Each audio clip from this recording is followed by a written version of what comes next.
The notification sound on his phone was familiar, the same chime that announced dozens of business messages each day. But when Adrian Castellano glanced at the screen during his board meeting, he saw something that made him pause mid-sentence. Wrong number, I think, but I'm desperate. My baby is sick and I can't afford the medication. The pharmacy wants 340 and I only have 73. I know you said you couldn't help anymore. But Sarah is crying and burning up with fever. I'm begging you, please. Adrian stared at the message. His prepared speech about third-quarter projections forgotten. Around the conference table, 15 executives waited for him to continue, but his attention was entirely on those words. My baby is sick. Excuse me, Adrian said, standing abruptly. We'll reconvene in 20 minutes. He left the room to a chorus of confused murmurs and dialed the number that had sent the message. It rang 4 times before a woman's voice answered, breathless and stressed. Thank God I didn't think you'd call back. I think you have the wrong number, Adrian interrupted gently. But I got your message. About your daughter. About the medication. There was a long silence then. Oh, God. Oh, no. I'm so sorry. I meant to text my ex. I must have... I'm so sorry. Please just delete that. I'm mortified. Wait, Adrian said quickly before she could hang up. Your baby is sick. You need medication. What pharmacy are you at? What? Which pharmacy? Adrian repeated, already grabbing his coat. I'm going to take care of it. You can't just... I don't even know you. I sent that message by mistake. I know, but your daughter is sick and you need help. That's all that matters. Which pharmacy? There was another pause, and Adrian could hear a baby crying in the background, a miserable, congested sound that tugged at something in his chest. Sullivan's Pharmacy on Maple Street, the woman finally said, her voice breaking. But I can't just accept money from a stranger. That's not... I shouldn't have even sent that text to my ex. I was desperate and not thinking clearly. What's your name? Adrian asked, already heading to the elevator. Emma Reyes. Emma, my name is Adrian. I'm going to call the pharmacy right now and take care of the prescription. And then, if you're willing, I'd like to bring by some things for your daughter. Food, diapers, whatever you need. No strings attached. Just one person helping another. Why would you do this? Emma asked, bewildered. Adrian thought about how to answer that as he stepped into the elevator. Because 10 years ago, I was a kid sleeping in my car with my mother. We were homeless for 8 months. And one night when I was sick, really sick, probably pneumonia, a stranger at a gas station gave my mom money for medicine in a motel room. He said the same thing I'm saying to you now. Just one person helping another. That stranger probably saved my life. I've been looking for ways to pay that forward ever since. Emma was crying now. I don't know what to say. You don't have to say anything. Just give me half an hour. Adrian was 34 years old, with dark hair and the kind of polished appearance that came from years in boardrooms and investor meetings. He'd built Castellano Tech from nothing, a kid with a laptop and an idea, turning it into a company worth $200 million. He wore custom suits and drove a Tesla and lived in a penthouse that overlooked the city. But he'd never forgotten what it felt like to be hungry, to be scared, to watch his mother cry because she couldn't afford to keep him safe and healthy. And when opportunities arose to help others in similar situations, he never hesitated. 25 minutes later, Adrian stood outside a modest apartment building in a neighborhood he recognized as struggling but safe. He carried several bags from the pharmacy and the grocery store. Not just the prescribed medication, but children's pain reliever, a thermometer, Pedialyte, and formula, plus food for an adult who probably hadn't been eating while caring for a sick child. The woman who opened the door was in her late 20s, with long brown hair pulled back in a messy ponytail and exhaustion written across her face. She wore a brown cardigan over a simple dress, and there were what looked like spit-up stains on her shoulder. In her arms, she held a baby, maybe 6 months old, with red cheeks and glassy eyes, wearing a light blue onesie. Adrian? Emma asked, her eyes widening as she took in his appearance. His white button-down shirt and dress pants probably cost more than her monthly rent. Emma, hi. Adrian held up the bags. I got the prescription and some other things I thought might help. Can I come in? Emma stepped back, looking overwhelmed.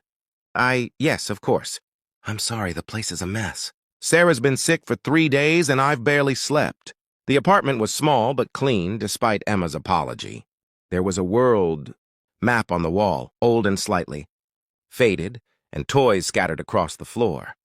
A playpen stood in one corner, and the couch looked like it had been converted into a makeshift bed with pillows and blankets. "Please, sit down," Emma said, gesturing to the couch. "Can I get you something to drink? Water? Coffee? I'm afraid that's all I have." "I'm fine, thank you." Adrian set the bags on the coffee table. "How's Sarah doing?" As if in answer, the baby started crying, a pitiful, congested sound. Emma immediately started bouncing her gently, making soothing noises. "She's miserable," Emma said, her own voice thick with tears. "She's had a fever for 3 days. I took her to the urgent care clinic yesterday. I had to put it on a credit card. I'm already maxed out on, and they said it's an ear infection. They prescribed antibiotics and fever reducer. But when I got to the pharmacy..." She trailed off, clearly embarrassed. "You didn't have enough to cover it," Adrian finished gently. "I understand. Medical care is expensive, even with insurance." "I don't have insurance," Emma admitted. "I lost my job 4 months ago. I was working as a graphic designer for a small marketing firm. But they went under. I've been doing freelance work, but it's not steady. And childcare is so expensive that sometimes I'm barely breaking even. Sarah's father, my ex, he was supposed to help. But he moved to another state and stopped answering my calls. I thought maybe if I texted him about Sarah being sick, he'd care enough to help, but I guess I typed the number wrong. And..." She laughed, but it was a broken sound. "And you got my desperate message instead." "I'm glad I did," Adrian said. "Here, let me show you what I got." He pulled out the prescription medication first, then the other items. Emma's eyes filled with tears when she saw how much he'd brought. "This is too much," she whispered. "I can't possibly accept all this." "Yes, you can," Adrian said firmly. "Emma, your daughter is sick. You're struggling. Let me help. That's all this is, help. No judgment, no strings. Just help." Emma sat down on the couch, still holding Sarah, and started crying in earnest. "I've been trying so hard to do this alone, to prove I could handle it, but I'm drowning. Every month it gets harder. I'm behind on rent. I've been eating 1 meal a day so I can afford formula. I sold most of my furniture, my laptop, everything I could sell. And it's still not enough. I keep thinking about what happens if we get evicted. Where would we go? I don't have family. Sarah's father is gone. I've been so scared." Adrian felt something crack in his chest. This could have been his mother decades ago. This could have been him and his mom, desperate and alone. "You're not alone anymore," he said quietly. "I'd like to help you, Emma, not just today, but ongoing. I want to make sure you and Sarah are okay." Emma looked up at him, her eyes red from crying. "Why? You don't even know me." "I sent you one wrong text message." "Maybe it wasn't wrong," Adrian said. "Maybe it was exactly right. Maybe the universe knew you needed help and put that message in front of someone who could provide it." "I don't believe in the universe doing things like that," Emma said. "Neither did I until about an hour ago," Adrian admitted. Over the next hour, Adrian learned more about Emma's situation. She'd gotten pregnant at 28, during what she'd thought was a serious relationship. When she'd told her boyfriend, he'd immediately ended things and made it clear he wanted nothing to do with the baby. Emma's parents had passed away years earlier in a car accident, and she had no siblings, no close family. She'd been managing on her own until the company she worked for collapsed, taking her steady income with it. "I'm not looking for a handout," Emma said firmly, even as she gave Sarah the prescribed medication with obvious relief. "I'm capable. I'm skilled. I just need a break, a chance, time to get back on my feet." "I believe you," Adrian said, "and I think I might be able to help with that too. My company is always looking for talented designers." "What's your background?" Emma's eyes widened. "Your company? What kind of company?" "Tech, software, apps, web development. Castellano Tech. Maybe you've heard of it?" Emma's jaw actually dropped. "Castellano Tech, you're Adrian Castellano." "Oh my God, I interviewed with your company 2 years ago for a senior designer position." Now it was Adrian's turn to be surprised. "You did?" "I didn't get the job. They said I was talented, but they went with someone with more experience." Emma laughed, a slightly hysterical sound. "I'm sitting here in my falling apart apartment, accepting charity from a stranger. And that stranger is a CEO I once interviewed with. This is surreal. Who did you interview with? Adrian asked. Marcus Chen. He was the creative director at the time. Marcus doesn't work for me anymore, Adrian said. He left 6 months ago to start his own firm. We have a new creative director now, Jennifer Park. She's excellent. And she's been looking for senior designers. If you're interested, I could arrange an interview. An interview I'd only be getting because you feel sorry for me, Emma said, and there was hurt in her voice. No, Adrian said firmly. An interview you'd be getting because you're qualified and we have an opening.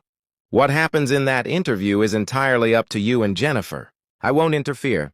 I won't tell her about our connection. She'll evaluate you on your portfolio and your skills alone. Fair? Emma looked at him for a long moment, then down at Sarah, who was finally starting to settle, the medicine beginning to work. Fair, she finally said, but I need to be clear about something. I'm grateful, so grateful I can't even express it properly. But I won't be someone's charity project. I won't be the poor single mom you rescued. If I interview with your company, it has to be real. And if this, she gestured between them, whatever this is, if it's going to be anything, it has to be real too. Not you feeling sorry for me. I don't feel sorry for you, Adrian said. I feel respect for you. You're raising a child alone, doing whatever it takes to survive. That's not something to pity. That's something to admire. Emma smiled. A small smile, but the first genuine one Adrian had seen from her. Okay, then yes, I'd like to interview. Good. I'll have Jennifer reach out to you next week. In the meantime, Adrian pulled out his phone.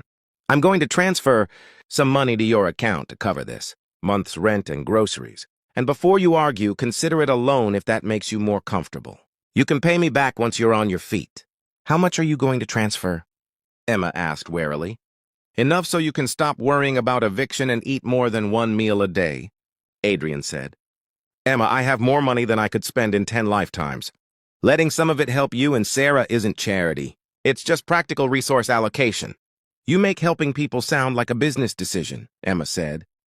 Everything I do is influenced by business thinking, Adrian admitted. But this is personal. This is remembering what it felt like to be the person who needed help, and choosing to be the person who provides it. Emma gave him her bank information, still looking uncomfortable but also relieved. When Adrian transferred $5,000, enough to cover rent, food, utilities, and medical bills with some cushion, Emma actually gasped. Adrian, that's too much. That's way too much. It's exactly enough, Adrian said. Trust me. He stayed for another hour, helping Emma give Sarah a bath, which the baby hated but which helped with the fever, and showing her how to use the thermometer he'd brought. He made Emma dinner from the groceries he'd purchased, just a simple pasta dish. But Emma ate like she hadn't had a decent meal in weeks, which she probably hadn't. Before he left, Adrian wrote his personal number on a piece of paper. Call me if you need anything. And I mean anything. Emma. Medical emergency, car breaks down, you're having a bad day and need to talk to someone. I mean it. Why are you doing this? Emma asked again. Really? Adrian looked at Sarah, sleeping peacefully now in her playpen, her fever finally broken. Because nobody should have to face the world alone. Because your daughter deserves to grow up with food and shelter and medical care. Because you deserve not to be drowning. And because I can help, so I should. I think you might be the kindest person I've ever met, Emma said softly. I've had a lot of help getting where I am, Adrian said. This is just me passing it along. Over the following weeks, Adrian stayed in touch with Emma. He checked on Sarah's recovery. She bounced back quickly once the antibiotics kicked in. He sent Jennifer Park Emma's portfolio without revealing their connection. And when Emma aced the interview and was offered a senior designer position with a salary that would comfortably support her and Sarah, Adrian felt a satisfaction that was different from any business success he'd ever achieved. I got it, Emma called to tell him, her voice bright with joy. They offered me the job. And Adrian, Jennifer said it was entirely based on my portfolio. She said she doesn't even know how I ended up in their candidate pool, that I must have applied through their website. She doesn't know about you. That's because I kept my word, Adrian said. You earned that position, Emma.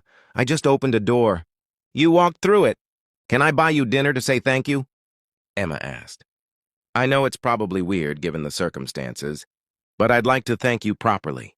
You don't owe me thanks, Adrian said. But yes, I'd like to have dinner with you. They met at a modest Italian restaurant in Emma's neighborhood. Emma had arranged for her neighbor, an elderly woman named Mrs. Chen, who apparently adored Sarah, to babysit.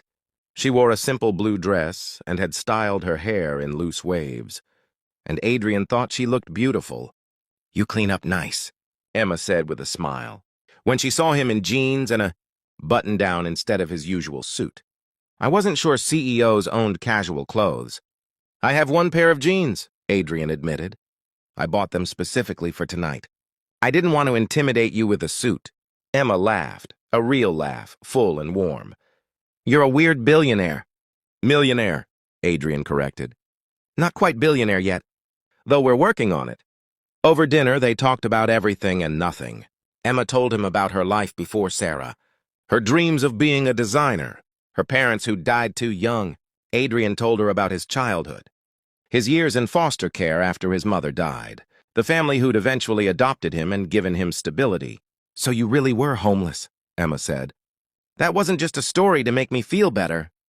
"It was real," Adrian confirmed. 8 months in a car.